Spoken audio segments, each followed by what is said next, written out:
What is your worst hotel motel experience? Planned a trip once and looked into hotels about 30 minutes outside the city. I can't remember the name of the hotel because it wasn't a national chain. Plus it was 7 years ago, and I think my mind's done its best to shut out the experience as best it can. Anyway, the pictures on the website all look nice. Rooms looked good for what I needed and with a free breakfast. What could go wrong? It was $100 a night. Seemed reasonable. So I get there, and in the large hotel parking lot, there are only about 2-3 cars outside. I go in, and it takes roughly 15 minutes for someone to meet me at the front desk. I check in, and start off to my room. The elevator door opens and boom, dark hallway, no lights. I was like woo it was being renovated or something, and you had to walk through the renovation to get to your room. I get to my room, and it's roughly about half the size I thought it was. I go to the bathroom because I want to shower after a long road trip. I turn on the water and the cold water doesn't work. I turn on the hot water, and it never gets hot. It just stays cold. At this point I'm getting really frustrated cause I'm paying $100 for this experience. I'm so tired that I say frick it and try to take a nap. I go to sit on the bed and something moves. I don't know what it is at this point, but I know I saw something small move. I lift the pillow and spider nest. WTF. I immediately pack my stuff back up and again walk through the renovation to the elevator. I press the lobby button. The doors shut, and, you guessed it, elevator gets stuck. Now I'm trapped, and after about 3 minutes in there, the lights also go out. I pull my cell phone out and try calling the main desk. It takes 4 calls before they pick up. They say they'll send someone. After 2 hours, finally someone gets the elevator working and I'm let out. After I get to the front desk and get my refund, I storm out of the place and toward my car. On the way, I trip on one of those long concrete barriers at the front of parking spots and promptly break my wrist. TLDR. Thought I was going on vacation. Ended up experiencing heck on earth. Great, now I have to check under the pillow of every hotel I stay in for a spider's nest. Driving cross country from Wisconsin to Florida. 3 o'clock in the morning, we've been on the road for hours, and neither of us can keep our eyes open anymore. We agree we have to stop at the next hotel, motel, holiday inn, anything. Shortly we come upon an exit with a hotel. It's easy to tell this, because its name is just hotel. We go in, and it looks pretty shady, but it's late and we're exhausted. So we get a room from the nice Pakistani fellow behind the desk. We only need a few hours sleep, so we request a wake-up call. Opening the door to our room, we see that it's definitely shady, as everything in the room has been bolted and or chained to the walls or floor. At least, everything had been, because it's all gone now. The television, the mirror, the fridge, the end tables, the phone, they've all been stolen, and judging by the conditions left behind, usually a good amount of force was employed. We pile our bags between the 2 beds and both sleep with knives under our pillows. As I drift off to sleep, my exhaustion-fogged brain catches onto an important detail I had missed earlier. How are they going to leave a wake-up call when we don't have a phone? 7 AM. Knock knock knock, hello in there. IT is time for you to being awake now. Hello. You must be getting with the waking up. We needed a place to stay just one night after attending a concert an hour or so away from home. It only needed to be a simple place to stay, but I found a cheap little place with a spa in the room, and though it would be fun to use the opportunity for a bit of romantic night away, we arrived before the gig and found the place painted a cheesy shade of pink, and the layout of the room was like a shady drive-in motel. Stained carpet and plastic furniture. The toilet broke 2 seconds after arriving and we had to call maintenance to fix it. We left for the gig, laughing at what a dodgy place we'd found ourselves in.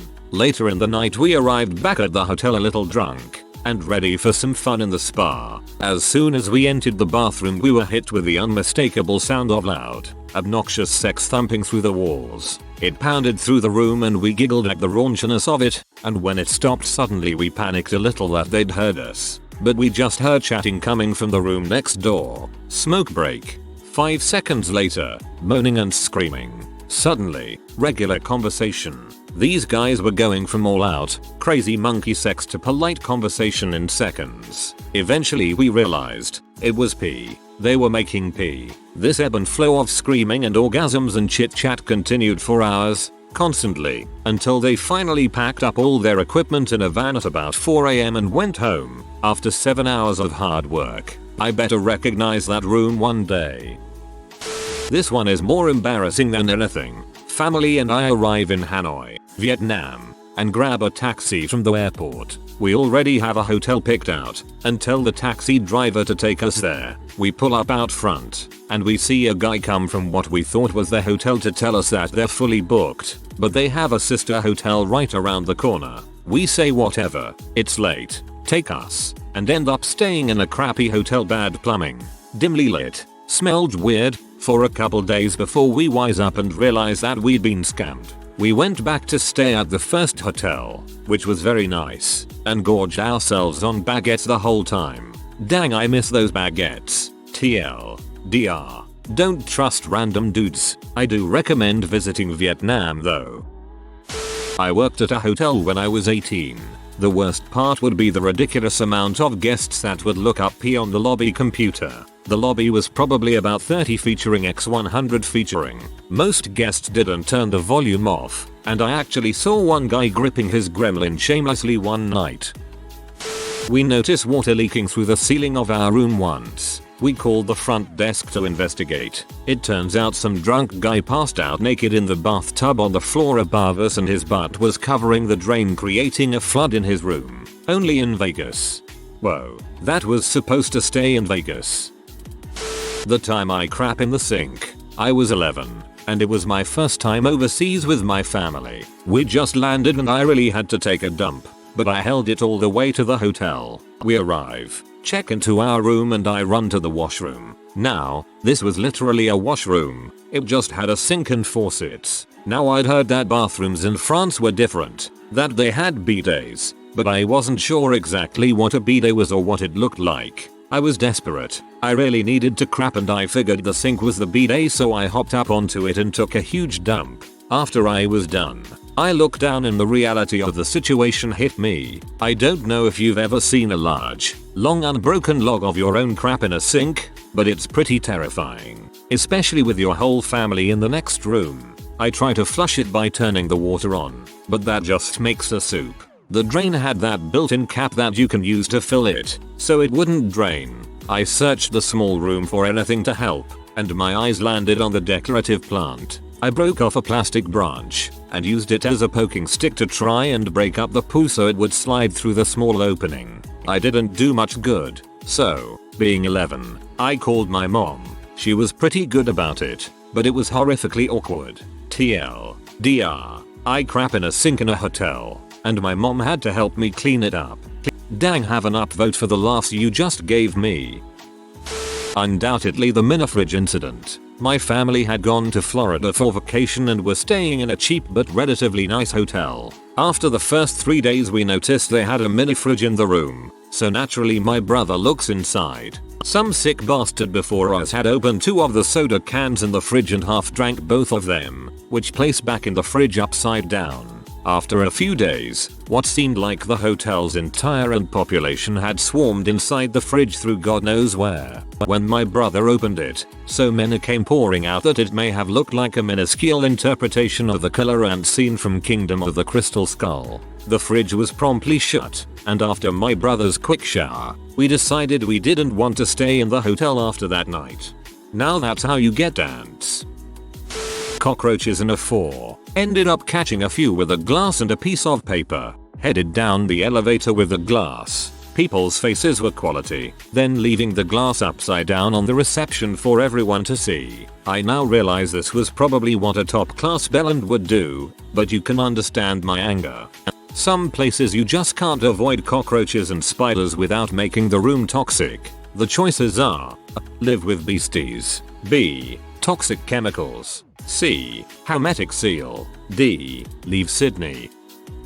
When I was about 7 or 8, my family and I stayed at a motel with a hot tub. My long blonde hair got stuck in an uncovered filter and had to be chopped off. Never go into any hotel's hot tub. Just trust me.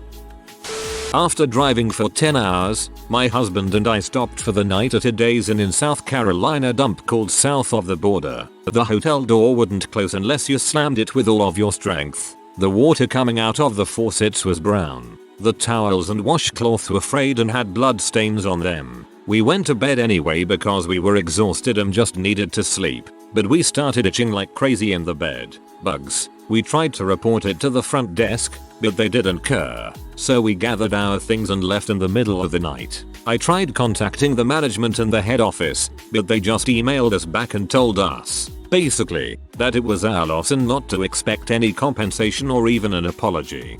But they have fireworks, as every sign for 50 miles in either direction along 95 will remind you. Frick that place. A coffee plantation and spa in Indonesia. This place was extremely expensive, but in the end it was a disaster. My entire family went to the spa for a few days. We had never spent so much in our lives, and experienced the full terror of this Indonesian resort. There were personal baths in each room. Nice, right? Think again. The baths were unhygienic, and eventually my father got a bladder infection. Then, we ate their food, and their fresh prawns. My father then got food poisoning. After all this, we decided to leave for Jakarta, so we let the hotel escort drive us to the airport, which is a couple of hours away. My father was already very sick. He had a high fever, a bladder infection, and food poisoning. We were planning to bring him to a doctor as soon as we arrived in Jakarta, but something happened, of course. The driver misheard the hotel's directions, which were correct. We confirmed this later, and brought us to fricking Surabaya. Wanna guess where Surabaya is? Well, it's definitely not Jakarta. So we return to the resort, and tell them of our woes. They give us a crappy room and allow us to stay another day, but they've already done their worst. We're 40 hours behind schedule and have missed 2 connection flights. Now, however, the driver is told that he will get fired. In undeveloped country terms, fricked up the butt. So my father tries to help him. They allow the driver to stay, and give him a few warnings. When my father got back to Jakarta, he was pea-blood and in a terrible state. We had to stay there for a few days, in order to help him. That was a terrible hotel experience. Dang. Sounds like a pretty crappy holiday for your father. I was backpacking through Australia, staying in the most budget hostels around. After sharing a room with 23 other people for a week, I decided to splurge on a motel. I really just wanted my own room for one night. The thought of a carefree fap, without having to be covered, was highly enticing. After falling asleep in a blissful, post-masturbatory haze, I was woken up at 3 in the morning by someone banging on my door. I opened it to find an extremely drunk British chick. She pushed past me, walked into the room, crouched down, and took a pee right in the middle of the floor. Then she passed out in the now formed small puddle of her own urine. That was a weird night. Mr. F. Worst, I yelped about a hotel because it was the worst thing I had ever put myself through, only to find out they aired an episode of Hotel Impossible about it that exact weekend. It was pretty bad. Maybe I would have saved myself and run out if I had seen it, but you know, the television wasn't working in my room. While driving cross country in the US, I was putting in long days and sleeping at very cheap motels at night just for a shower and some shooty. I didn't think it would matter how nice the place was, until I stayed at the last motel of the road trip, which had the coffee maker and hairdryer in the bathroom, as there were only 2 outlets in the entire place, in the bathroom and one by the bed. There was a warning sign that stated not to use both the hairdryer and coffee maker at the same time, as you would blow a fuse. There was also a bottle opener screwed into the wall across from the toilet, so if you wanted to drink beer and crap at the same time, you were covered. The windows didn't fit the window frame, and there was a crudely pieced together wooden frame within the window frame to hold the smaller window. Because of this, one couldn't open the window. It was August, and hot, and the AC didn't work. There was an ice maker down the hall, and the ice cubes had particles in them. Not sure what it was, but I did not think it would be a good idea to put them in a drink. The sink and shower made an awful noise when they were on. I felt bad for my neighbors when I got up at 5 AM to shower and get the frick out of that place ASAP. Bathroom bottle opener is a nice touch though. Might have to install one when I get home. Went to a motel while on vacation with an ex. I went to take a shower and locked the bathroom door. When I was done, dried off and ready to go back into the main part of the room, the door wouldn't open. My ex had to call the front desk, who sent someone up to the room who proceeded to disassemble the doorknob to open the door. After that, they upgraded our room for the evening. You are lucky that you didn't decide to take a shower together. Friends came to visit me out west. After leaving my place, they were headed to the coast. We're staying in Hollywood. I tried to warn them, get a hotel on coast and visit Hollywood during the day. They did not listen. Their travel agent had made all the plans. After a long day of sightseeing, they checked into the hotel. It wasn't quite what they expected, but went to sleep anyway. In the middle of the night, one friend got up to use the bathroom and turned on the light. Cockroaches everywhere. Hundreds, maybe thousands. They covered the walls. They grabbed their things and ran out of the room. While standing in the lobby in their PJs, they tried to make sure they had no cockroaches in their bags or on them. As they walked past the front desk, the guy told them that he didn't think they'd make the night. They drove to the coast and found a hotel where I told them to look. When they got home, they complained to the travel agent, who was shocked that Hollywood wasn't glamorous. Days before the internet. This is probably not what you meant, but I'm going to tell you my most embarrassing story. I have a lot of neurological problems, hence the name, and was in New York for surgery. After a week in the hospital, the docs wanted to have me stick around for a few more days before going home. My wife and I were staying in a very nice boutique hotel we like to use when in NY seeing my neurosurgeon. The first night back in the hotel after the hospital stay, I take my meds, go to sleep. One of those meds was Ambien. I never had any problems with it before, but that was about to change. In the middle of the night, I went on a sleep adventure. I was hunting alien space worms that were invading. Partway through the hunt, I realized there is no invasion, no alien space worms, and that I'm in the hallway of the boutique hotel, stark raving naked. The only thing I was wearing was the gauze bandages taped to the surgical wound on my lower spine. Full stop. And I hear people coming down the hallway. In a panic, I scamper into the little alcove with the ice machine, hoping that the people won't see me on their way to the elevators. Moments later, two guys turn into the alcove. One of them was holding an ice bucket. They took one look at me and abruptly turned and left. Once they were gone, I tried knocking on the door to our room, hoping my wife would wake up and let me in. No such luck. After a couple minutes of banging on the door, one of the hotel staff arrives, recognizes me, since we are frequent guests, quickly assesses the situation and offers to let me in the room. Once in, my wife wakes up, laughs as I tell her the story, and helps me block the door with furniture so I don't repeat the adventure. The hotel staff never commented on what happened. It was as if it never happened. Quality discretion. And I never took Ambien again. TLDR. OP takes Ambien and ends up chasing alien space worms around a boutique hotel while stark raving naked. When I was about 12, my family was driving from Ontario to Disneyland. It's about a 30-hour trip, so we did it in 2 days. My dad's plan was to just drive, then stop wherever when he got tired. Well, it's 2 in the morning, my sisters and mum are asleep, and I'm helping him find a place to sleep nearby. Finally we spot a Howard Johnson's motel, and it actually doesn't look like a shithole. We pay for our room, grab our stuff, and go in. The room was filthy. There were dead bugs, the sheets hadn't been cleaned, the bed hadn't even been remade from the previous occupants, the lights didn't work, etc. We were exhausted, though, so we slept there and left. When we left our motel room the next morning, we realized that the office where we paid for our room, that originally did not look like a shithole, was literally 2 trailers pushed together with a facade built facing the road. Awesome. TLDR. Long drive. See nice looking hotel. Room is awful. The office is 2 trailers pushed together. Driving from Ontario to Disneyland. At first I thought you meant Ontario, California, and was wondering how that trip could take 30 hours. Myself and my wife recently went to a fancy hotel on the beach for her birthday. We got drunk, watched the Psychic channel for half an hour. Next thing you know, going at it on the couch. In our drunkenness, we failed to realize the giant glass walls in the apartment and the adjacent 2 hotels. There were children and mothers and other couples, all watching. Needless to say, the hotel manager was called, and after having some stern words with us, I don't think we're allowed back. Not exactly worst percent, but definitely coolest.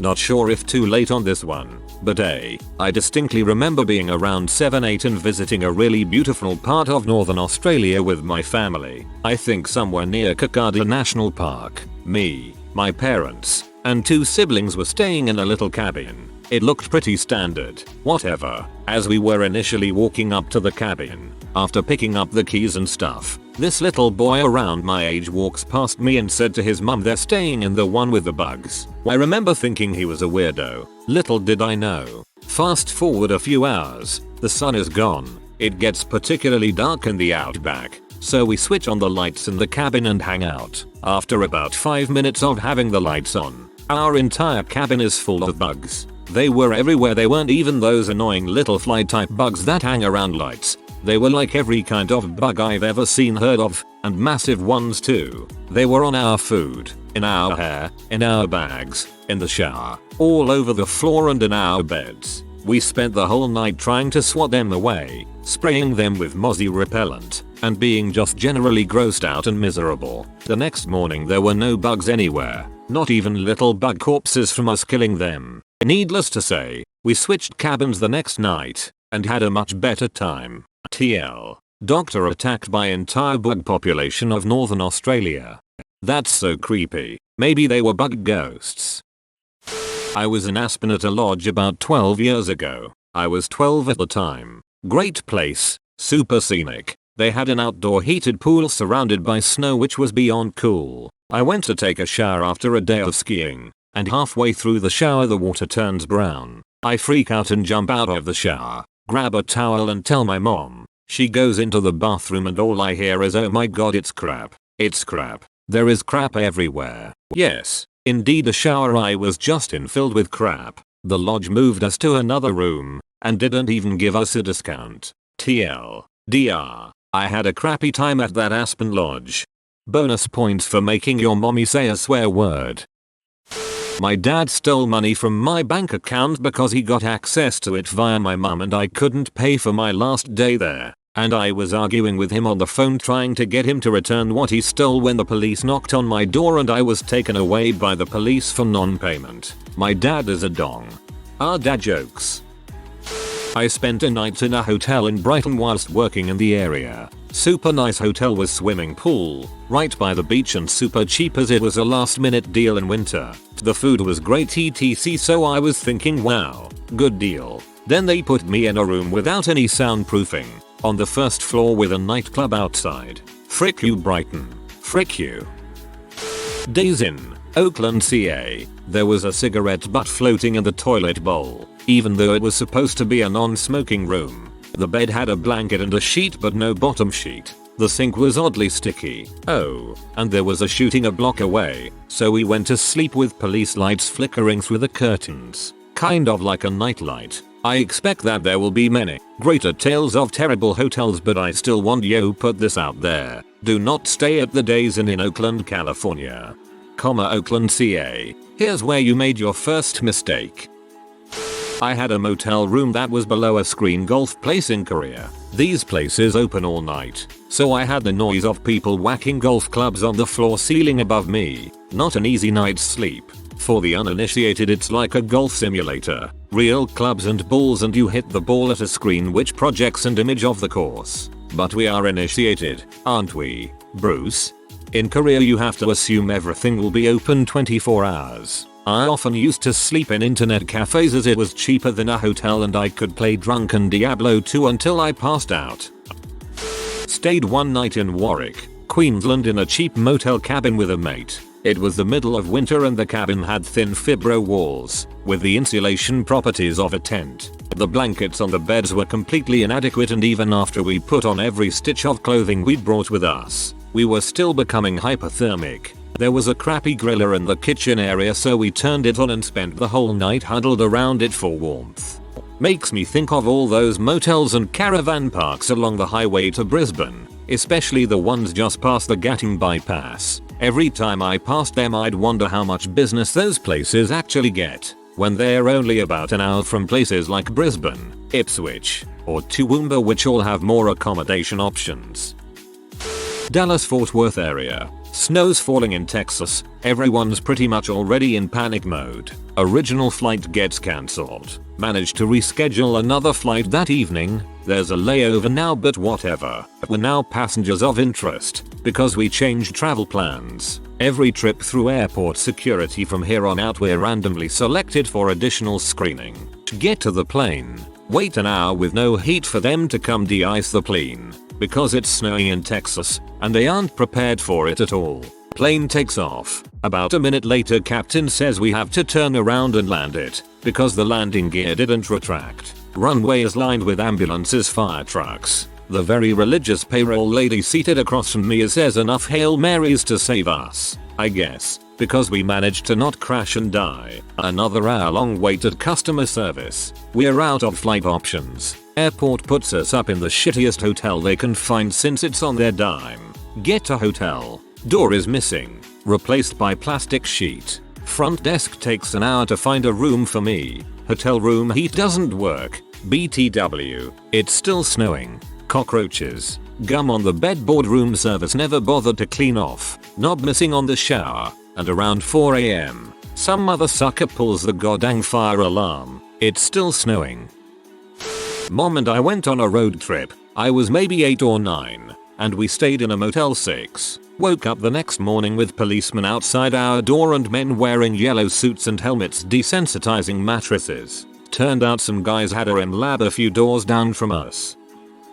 The first night of my honeymoon, my husband and I flew to Croatia. We had confirmed all our hotels before leaving, because they were all independently owned by locals, except for this first one in Split. It was booked through a large reputable website, so we didn't think we needed to. Well, we get to the old town at night and start looking for it. Little did we know the winding maze of streets we had embarked on would be so confusing. About every 5 minutes, we had to ask one of the locals for help, all of whom were extremely friendly and accommodating. We finally zeroed in on the address around midnight, but found no welcoming hotel there, just a small neighborhood apartment, with no one to answer the door. We called the reservation number, but it was disconnected. Panic set in. We phoned the booking company, but we quickly realized they would be unhelpful and the whole time was racking up international charges quickly. We set upon wandering around the narrow streets to check into one of the other hotels we had passed earlier in the night, only to find they had closed up shop for the night. Just as we had resigned ourselves to spending our honeymoon night huddled on a public bench, a bar owner asked what we were looking for. We told him our story and he said he could help. He closed his bar for the night and we proceeded to follow this stranger through dark streets and narrow alleyways, unsure of what he was leading us to. 15 minutes later, he finally comes to apartment and knocked a door. A friend of his answered, clearly awoken from sleep. Turns out she had been preparing a new hostel, but hadn't opened for business yet. She led us into an empty 20-bedroom and we spent our honeymoon on separate bunk beds in an unfinished hostel, just thankful for a place to rest our heads. TLDR. Booked our honeymoon night in non-existent hotel. Friendly locals save the day. If you are new to the channel, you can subscribe. I publish new videos every day. Until then, check another video.